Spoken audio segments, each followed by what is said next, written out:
Now let me introduce Professor Emiralioğlu. She comes from the Sam Houston University in Texas, and she will discuss the 18th century in the Mediterranean, with particular reference, I think, to an Ottoman portolan, this will be interesting, of the 17th or 18th century. Thank you. I would like to thank the organizers for inviting me here. It's an honor to be here. So when I first saw this map, this anonymous portolan chart housed in the Sylvia Ioannou Foundation, my initial reaction was, okay, yes, another portolan chart of the Mediterranean. However, very quickly, I came to realize that this was not an ordinary chart that circulated in the Mediterranean during the 17th and 18th centuries, for that matter. It was, in fact, unique in its representation of the Mediterranean, which I will discuss in a few minutes. In this presentation, I hope to demonstrate that this portolan chart is, in fact, by no means an unexpected visitor to the Mediterranean knowledge networks. It is a beautiful representation of the developments that the cartographic knowledge underwent in the Mediterranean world, starting in the 17th century. 17th century Mediterranean, albeit handicapped by naval campaigns, skirmishes, and pirates, was a vibrant region where portolan charts, atlases were produced, circulated, and where cartographers traveled and exchanged information, all contributing to the exchange and dissemination of the latest map-making knowledge and technologies. One of these map-makers, cartographers, was Luigi Ferdinando Marsili, a nobleman and soldier from Bologna. He was one of these cartographers who traveled around the Mediterranean in the 17th century. In 1680, he visited Constantinople as part of the Venetian envoy's party. While in Constantinople, accompanied by his Jewish interpreters and dragomans of the Venetian embassy, Marsili gathered notes on a variety of topics, including the Ottoman office holders, military and taxation, and medical virtues of coffee. He also tried to collect information on Ottoman maps and charts, and became friends with physicians, historians, and geographers who had close contacts with the Ottoman Imperial Court. Some of these maps he collected are today housed in the Marsili collection in Bologna in 146 volumes. Marsili himself drew some maps of the Ottoman Habsburg frontier, integrating the information he gathered during his visit. One of these maps is this one, it's from 1680, indicates the Janissary garrisons in frontier fortresses, and as well as the Ottoman provinces. You can see, I hope does this one have, in Morea and in the Balkans. Today in this presentation, what I want to do is, what I want to say is that the map has been drawn on the basis of a map by an Ottoman geographer, actually, from the 17th century, Dimashqi. Marsili's role and importance for European military mapping and early thematic mapping are well established. The less established are the ways in which his short stay in Constantinople and his contacts with the leading figures of the Ottoman intellectual circles can offer insights into the political and intellectual networks in the Mediterranean. Today, through a historical analysis of a series of select cartographical works from the 17th and 18th centuries, including the anonymous portolan chart, I hope to examine the dissemination of cartographic knowledge in the 18th century Mediterranean, in the 17th and 18th century Mediterranean. In doing so, I want to investigate the close relationship between new map-making technologies and articulation of imperial power in this period. The end of the 17th century, the end of the 16th century saw a radical transformation in the character and use of maps. After Ptolemy's Geographia was translated into Latin in the early 15th century, the humanist scholars in Europe were exposed to a set of new techniques. Ptolemy introduced a geometric approach to the depiction of space that was defined by the celestial grid of longitude and latitude. In the same period, innovations in printing and the expansion of commercial market increased circulation of maps found a new audience, literate urbanites. Commercial map printing houses of Italy and Netherlands contributed to the standardization of maps used and distributed across Europe, and set in motion a similar standardization in how Europeans depicted and understood their realms and their world. During the 17th and 18th centuries, imperial power was reconceptualized in exclusively spatial terms. Cartographic linear boundaries defined claims to territorial rule. The shift was the result of the increase in use of maps by political actors as a tool of negotiation and treaty making. This development was not exclusively European. As economic and military expansion brought different regions of the world closer, intellectual and professional networks allowed scholars, map makers, and military engineers to exchange new techniques and knowledge. Although this development impacted the Ottoman world as much as it did Europe, the Ottoman Empire has not yet been integrated into these discussions. Historical literature on reproduction of knowledge treats the late medieval period as the end of Islamic contribution to science and learning. This presentation aims to challenge this traditional understanding and argues that the Ottoman ruling elites and cartographers did indeed participate in intellectual and political networks of the 18th and 17th centuries. Mapping in the 18th century shaped how cartographers, intellectuals, and ruling elites conceived space, territory, and political power. New cartographic techniques and their uses enabled new ways of expressing imperial power, thereby shaping both social and political practices. I want to open my discussion with one of the most remarkable works of cartography to come out of this period, an anonymous Portolan chart depicting... May I interrupt a moment? The translators are saying, can you speak a little slower? Okay, sure. Because they're having trouble in translating. Okay. Okay? Yeah. Sure. I want to open my discussion with one of the most remarkable examples of cartography to come out of this period, an anonymous Portolan chart depicting the Mediterranean. We know very little about this map, can therefore only speculate that it was prepared as a blank map in a workshop in one of the mapping centers in Europe, and that place names were later added by someone in the Ottoman Empire. There are 5 full and 5 half compass roses colored in blue, black, and gold, hinting at a wealthy Ottoman, possibly an elite member of the Ottoman court as the map's patron and the map's European origin. At first glance, the map does not look any different from the Portolan charts prepared for the Ottoman court a century earlier, such as this one. This is from the 16th century. This same region, similar techniques such as employing compass roses for distances, even coloring. However, when analyzed closely, it becomes clear that this map from 1652 is actually a turning point in the history of the geographical knowledge in the Mediterranean. The map differs remarkably from the charts of the 16th century in several areas. First, it offers a much more detailed depiction of the rivers and the inland topography of the Mediterranean region, the inside.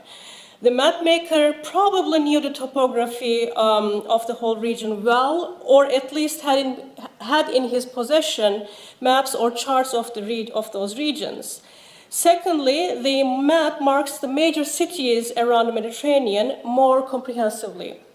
In the previous century, only the cities along the coast were labeled with a name or a flag. In this one, even the cities which are not directly on the coast, such as Cairo, Aleppo, Sivas, Konya, Sofia, Belgrade, and Vienna, are clearly identified with their names in traditional Ottoman Turkish spelling.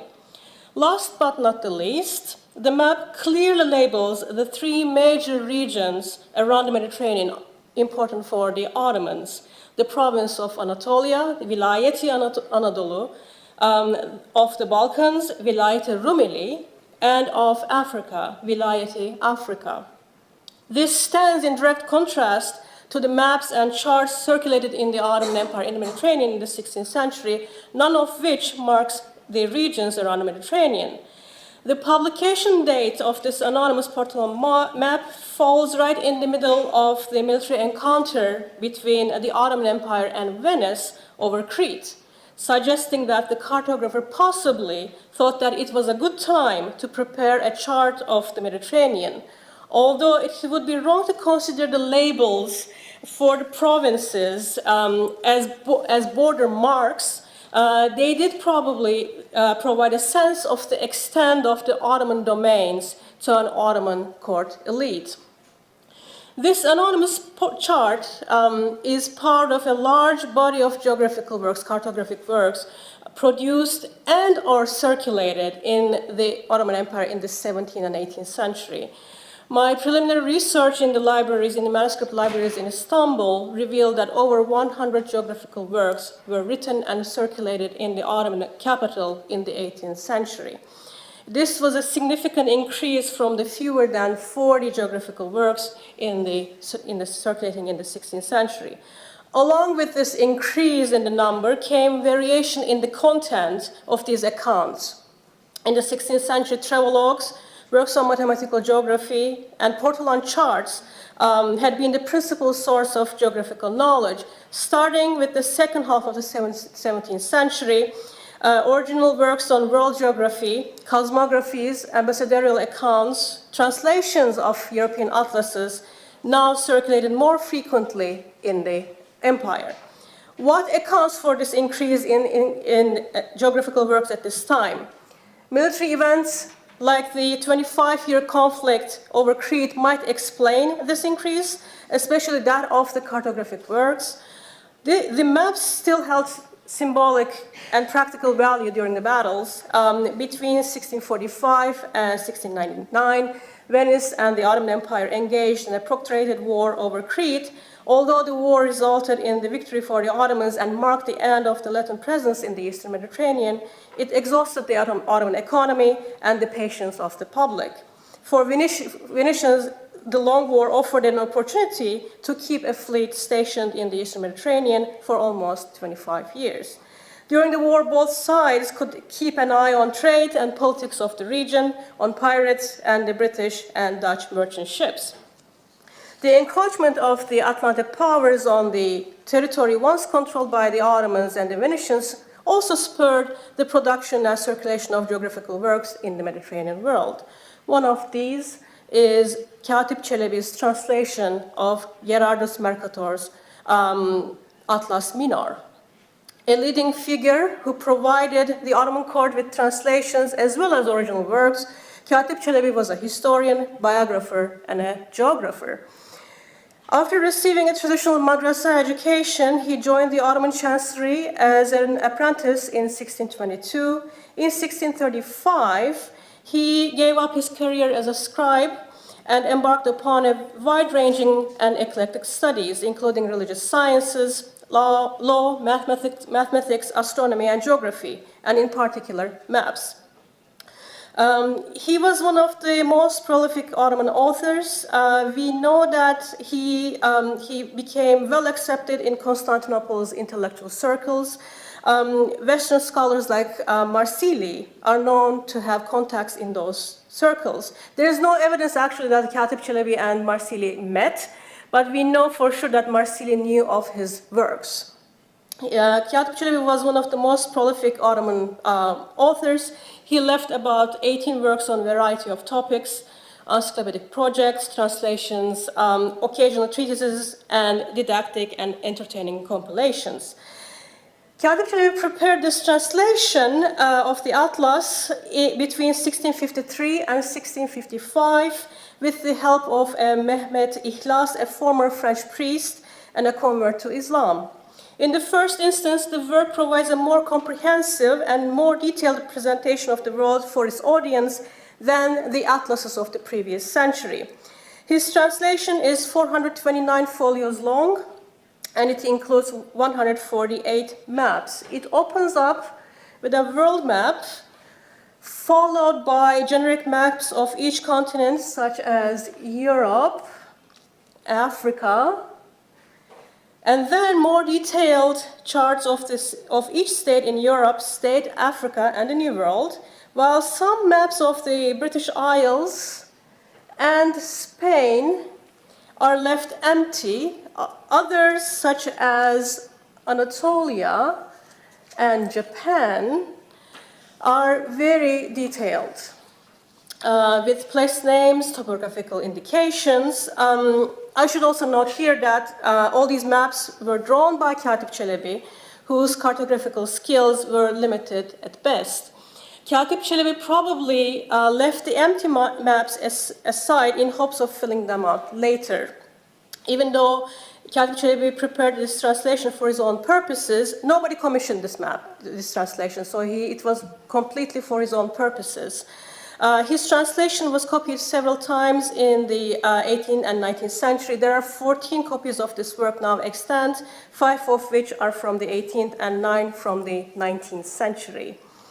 Katip Çelebi's translation differs in content and detail from the charts contained in the atlases prepared for the Ottoman court in the 16th century.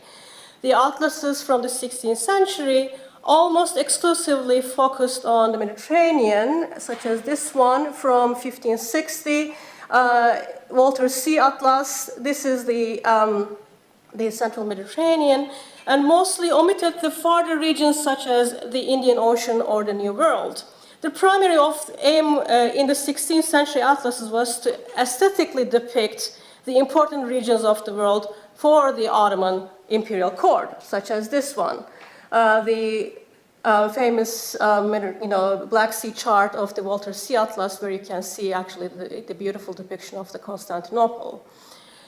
Now, Katip Çelebi's translation, on the other hand, represents every map depicted in the original atlas, including one that charts the religious division of the world according to Christian, pagan, and Muslim populations.